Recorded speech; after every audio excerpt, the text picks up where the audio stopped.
they actually put photos of sections of his dead body. What? On the in the news story, God's not sake. not the full view, but they said we're showing this because it's got tattoos that proves it's him. Now, this is really? one of the most irresponsible examples of so-called journalism. It makes me sort of ashamed to use the word journalist. There's something, I think we were discussing this earlier, horribly familiar about the arc of Liam Payne's life and now his death. He was thrust into the 14. He competed in the X Factor for the first time in 2008.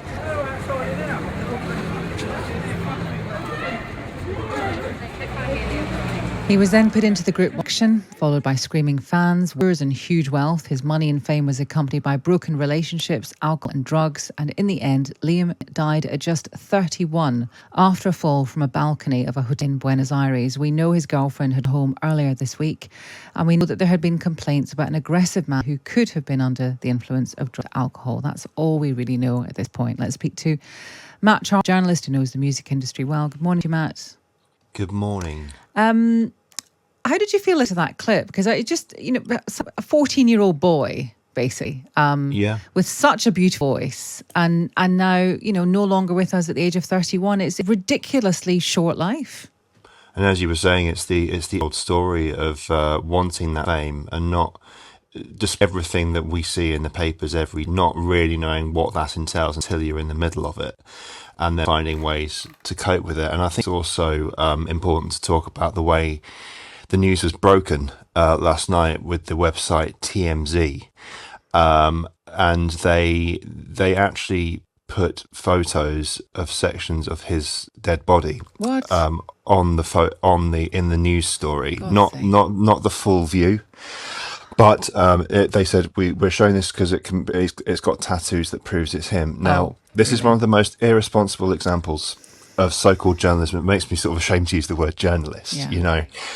You could call them vultures, but vultures have a part in the environment. These are the worst examples of humanity. They really are. And whoever, the writer, the photographer, the editor that pressed publish on that, they shouldn't have a job anymore. But it's indicative of how this level of fame is still treated.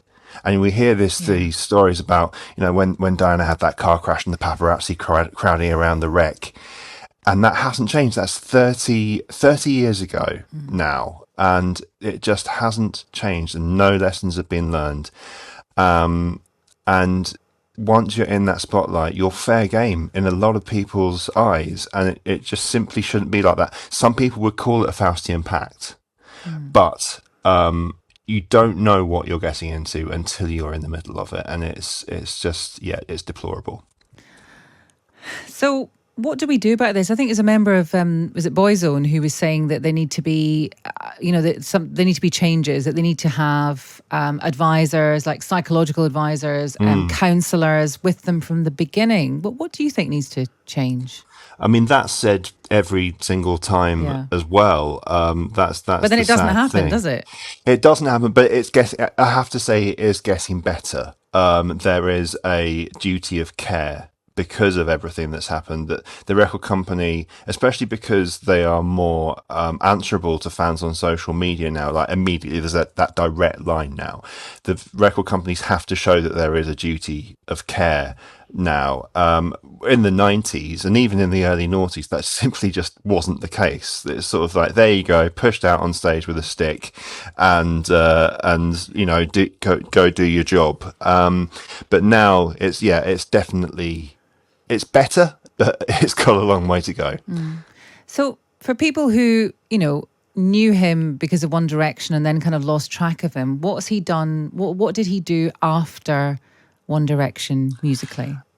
Musically, he released 2 albums. He did a collaboration with Rita Ora as well, and they all did pretty well. I mean, it's not going to hit the heights of One Direction. There's always one guy from the boy band, whatever boy band that soars, and the rest sort of fall a little bit by the wayside. Now, Robbie Williams being the obvious example there, but Harry Styles is the one that is the superstar now. But they did pretty solid work, these 2 albums, but it has been overshadowed, unfortunately, as you were saying, by his personal life, which has been marred by addiction to various substances. And there have been, in recent weeks, stories about one of his exes publishing a book about him, and taking legal action against him as a restraining order, to sort of keep him away from her and her family as well. Yeah, but we won't scratch that at the moment, I don't think. It's just it's it's awful actually, because you wake up. It's the first thing I saw at 3:30 a.m. this morning, or 3 a.m. this morning. It's the first thing I saw, and I just felt. You try not to wake everyone in the house, but I did actually let out a bit of a kind of, oh my God, oh no, because it's just young and but at the same time, this is not a complete, it's a shock, but it's not, because of the kind of arc, the familiar arc that we see and hear about time and time again. Yeah, I found out about it about 11:30 last night, and it wasn't a sort of, oh God, from me, it's like, oh, not again. And it sounds so cynical. It's because it is heartbreaking, it's sad, and you do feel it. Especially, I think this is felt by people, not just because he is 31, but it's the first person of their age. Yeah. I'm about 10 years older now, but it's the first person of their age that they have lost. Someone that they grew up with and is a contemporary, and that loss is felt even more. So it's going to shock each generation. But when you're one generation up or two generations up, you just think, not again. Yeah. Because it's the age-old story. Exactly. Matt, thank you for talking to us. That is Matt Charlton. He's a journalist who knows a lot about the music industry. You saw about TMZ there, but it's worth remembering this was a band that got big when social media got big. They were the first Twitter band, and I remember vividly they got out from under the X Factor by owning Twitter, and therefore they've lived their lives, their late adolescence, then their early adulthood, as social media creations. And that's what I think it's TMZ, this online site that's been doing stuff like that for the last 10 years. But they're very online people, and that has a consequence on people's lives. And when you live online and you are online all the time, the pressure becomes unbearable, and it clearly starts to have an impact on people. Really interesting, that's Liam Payne.